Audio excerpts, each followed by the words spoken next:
Hello, flower friend. This is Jen, and you are listening to the Floral Hustle Podcast.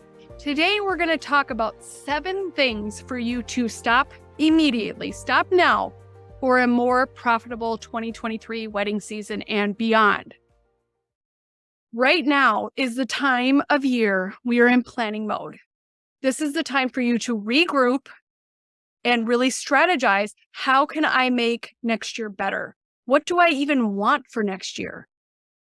What do I have booked? What do I want to have booked, in the big grand scheme? I want X wedding, or I want just general goal planning. This is goal planning. The new year is coming. New Year's resolution. By the time this airs, the new year will be here.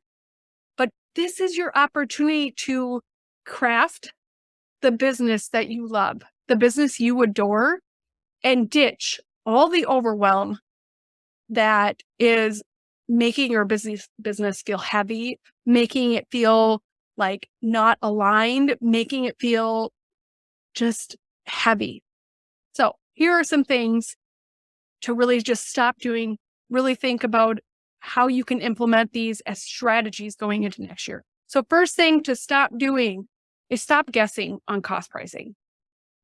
When you guess, you are literally asking for either a less profitable wedding or a big old mistake because you did not do the legwork.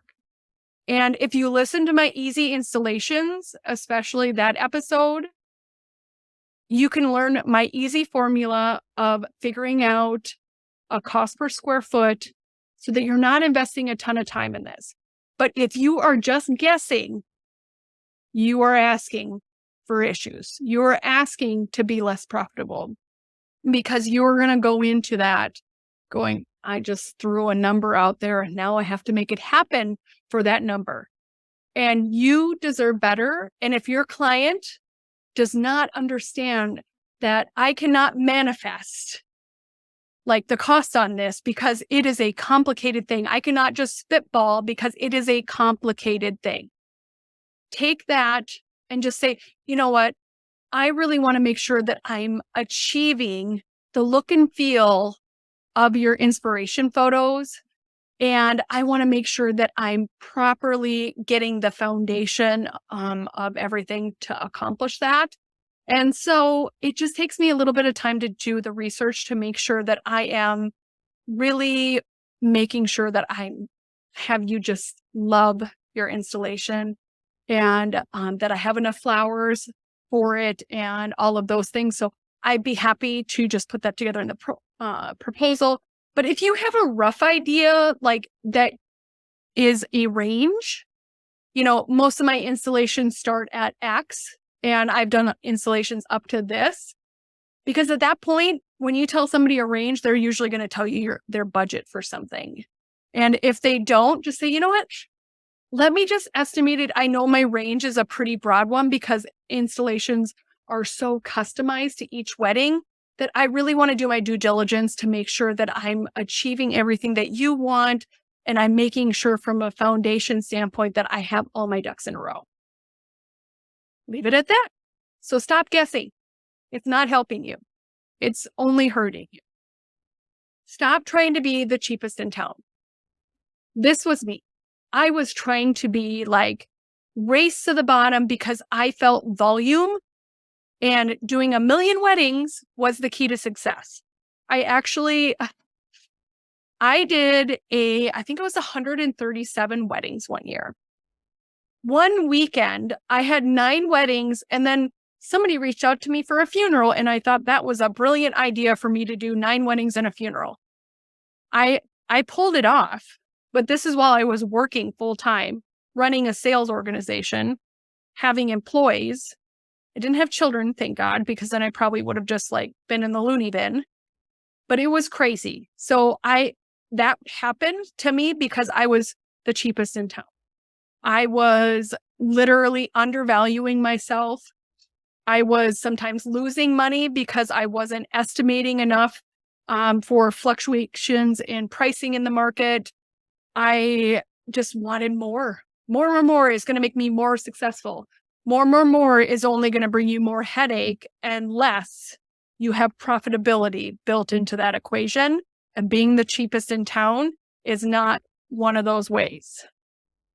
If you are attracting all of those, like wanting the cheapest options, the cheapest everything, you need to implement some processes. For one, I would implement having a brochure for all your inquiries that has pricing guidance in it. And so you can stop right away at dealing with price shoppers that are looking for like the lowest price bouquet because they think that they should be able to get bridesmaids for $45 or whatever it be. You give them that brochure. I would love to talk to you more if the pricing in my brochure is aligned with where your budget is. And if they don't reach out, I send one reply email if I don't hear from them in a week because I use Gmail and it nudges me when I don't get a reply. So I go in when I get nudged and I reply back and just say, hey, I want to make sure that you got my brochure and see if you had any questions that I can help answer. If not, thank you so much for considering me. End of discussion. Then you're not wasting your time with price shoppers by doing a full estimate and spending that time on an hour consult if somebody's looking for the cheapest in town. Third thing, stop comparing yourself. This is something, again, I used to do a lot. I can't charge that because I am not this florist. My work doesn't look like this florist, so I can't charge like that. BS. You are your own dictator of your prices. You are the own dictator of the work you want to perform, the work that you want to be proud of. And often cheap budgets are not going to accomplish that. If you do have a situation that you have a couple that's reached out and it looks super duper fun, but they have a little bit lower budget, if there's one item in there that absolutely is like on your floral bucket list or on something that you have really wanted to put in your portfolio, I would price everything accordingly to what you normally price, but that one item. And I would position that item to them as I'd price out your wedding, but the one thing that is really inspiring me about your wedding, and I want to use this as part of my portfolio, is this installation. I have given you a discount. This is if you really want to do it and they're absolutely not budging on your budget. Of course, you can, try them on, but if you just know, and I usually just know after meeting with somebody what things look like, literally go in there and just say, I'm doing this at a discount because it is a portfolio building piece. That way, if they refer someone for that exact same thing, you don't need your portfolio built anymore, and it is the regular price, and you can explain, I use that as a portfolio building piece, and it is actually not something that I can do at that price again because that was not something that will sustain my business to keep doing. End of discussion. Easy peasy. So when you keep comparing yourself to other florists, for one, you are brainwashing yourself that you are not as good as them. Everybody has their strengths. Everybody has something that shines about them, that's something that sticks out that they are great at. And if there are things that you keep comparing yourself and falling short, then you need to invest in yourself, taking courses, doing things like practicing, going to Trader Joe's. We have Trader Joe's, it's like a grocery store that like their flowers are unbelievably cheap because they're buying in such volume that sometimes it's cheaper than a wholesaler. When in my earlier days, I would go there and I would buy like $40 of flowers, $35 of flowers, and I would just make different things, tear it apart, take pictures, and keep doing that to build my confidence, but also build my portfolio, because you also need to have work that you can put out there that speaks to the work you want to be doing. And when you've done something, you also feel more confident. You can understand recipes a little bit better. You can understand maybe like the spiral bouquet is something you're struggling with, or making corsages is something you struggle with. You could just practice. And then that comparison, when you build confidence, just starts to dwindle. And if you are continuously comparing yourself to people, especially on Instagram, unfollow them. You will not be missing out if they do a wedding somewhere that is not, for one, your ideal venue, your ideal type of wedding. Like, just unfollow them. It's good for your brain to just not even be exposed, in my opinion. Next thing, stop using one wholesaler or one flower source.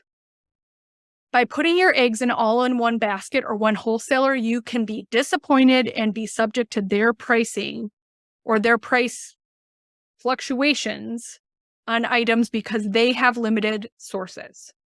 I personally have 3 wholesalers. I have a flower co-op that is a co-op of local growers, and I have 2 flower farmers that I buy direct from, and I grow my own flowers.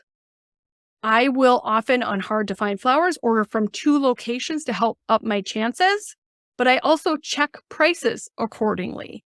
Hey, how much are your toffee roses right now? Are you even able to get them?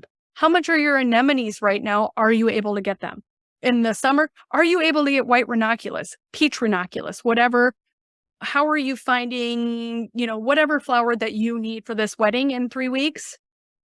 Ask them, get a ballpark price, and then you can place your order accordingly. I have one wholesaler that I only have delivered to me because they're a little bit farther away. I invest my time going to my main wholesaler, looking at everything and knowing how everything is going to come together from a color palette. I go to the flower farmers in person because I want to be specific. Even if you're ordering by variety, that variety can be a little bit different, or they could have picked it at different times. So super important. But on top of that, my next item, stop promising individual flowers. I did a whole episode on this. This is literally backing you into a corner of not being profitable, because if that item for some reason becomes a scarcity, you are paying a premium for it, and you might not have built that into your wedding flower budget. So I just stopped doing it several years ago, and it feels so much freer, but it also helps make me more profitable because I am not backed into a corner of having to have a specific bloom. So just stop. It's easy. Explain. If you listen to that episode, I explain how you can make it a benefit to that couple. Then have a minimum. And I know so many people are like, I just need to do weddings. I need experience. Great. Have a la carte flowers, which is a great way for people to get, for one, pricing guidance of what things cost. For 2, great flowers without a lot of work on your part. And plus you get a lot of creative freedom because you are dictating everything that goes into from a flower choice, from a design choice.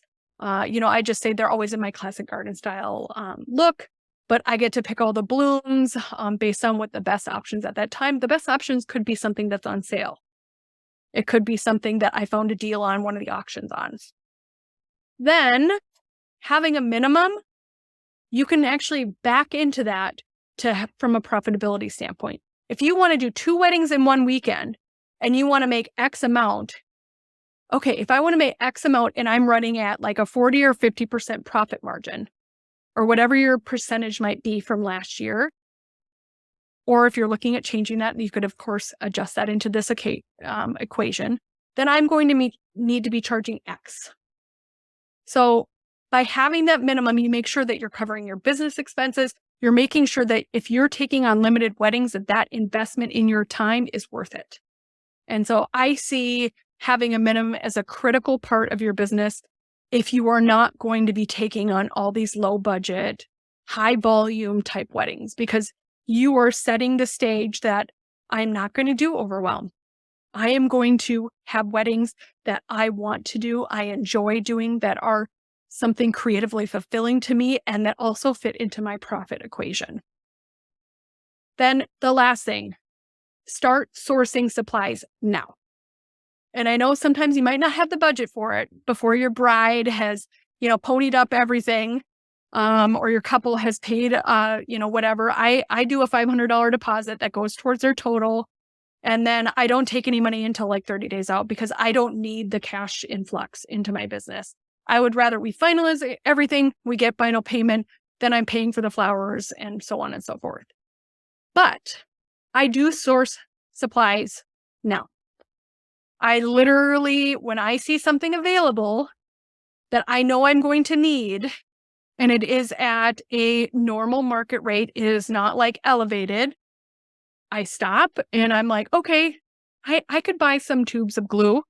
I could buy some cylinder bases for this year. I could buy some floating candles. Sometimes you can even strategically work with your wholesalers to make sure you're getting a good deal by pre-sourcing. Like they have pre-books on items. They have pre-books on candles, pre-books on, cylinder bases or common use items. Look at pre-books and see, because that's going to be your recipe of profitability. If you have these things and you aren't all of a sudden paying a premium because you're like having to order on Amazon or having to order it online somewhere because your wholesaler doesn't have it. So plan ahead, and you definitely will build in just a titch more profitability because you're not paying a premium. Then also with those supplies, build in things that are profitable for you. I introduce new collections periodically of items that, for one, make it easier for me to meet with brides because I can show them something that fits together aesthetically. I have these new rib candles, taper candle holders, and like ribbed, beautiful glass bud vases that they go together. They're stunning. And like, it's really easy, but that was an investment. I bought them before I even sold them, but I knew I would sell them. And I have sold them, I think, like 7 times already. So they more than paid for themselves. But now is a time to source things like that you can integrate, that you can make some money on because they are on trend right now or whatever. And then have fun with that. Like, it is fun for me to introduce new things. And I'm always on the lookout. Like, I actually just got delivered a accent decor puzzle arch. I looked at it and I was like, I can sell that to my brides. It was $500. So it was an investment, but it's like getting down to the end of the year. So I don't mind the tax deduction. And I know next year I'm going to be able to rent that for a premium, and I will recoup my money in just a couple weddings. And then I will have this beautiful thing to just rent out and make it profitable. So look at those decisions now, because then you can book them to your brides, couples this year, and really set yourself up. If you rent that arch out 3 times, 4 times, if you paid for it and then you've made another 500, then you've made another 750 or 1,000. And so you can really capitalize on your investments that you've made into your inventory. Those are your 7 things. Start now on implementing these strategies and stop doing all of the things. Stop guessing. Stop being the cheapest. Just start thinking you deserve to be profitable, because you do. You work hard. You want to have your business be successful. And sometimes you just gotta rip the Band-Aid off and make big changes. And so let's make big changes and let's make 2023 amazing. Thank you so much, Flower Friend. I hope you have a great flower week. Bye-bye.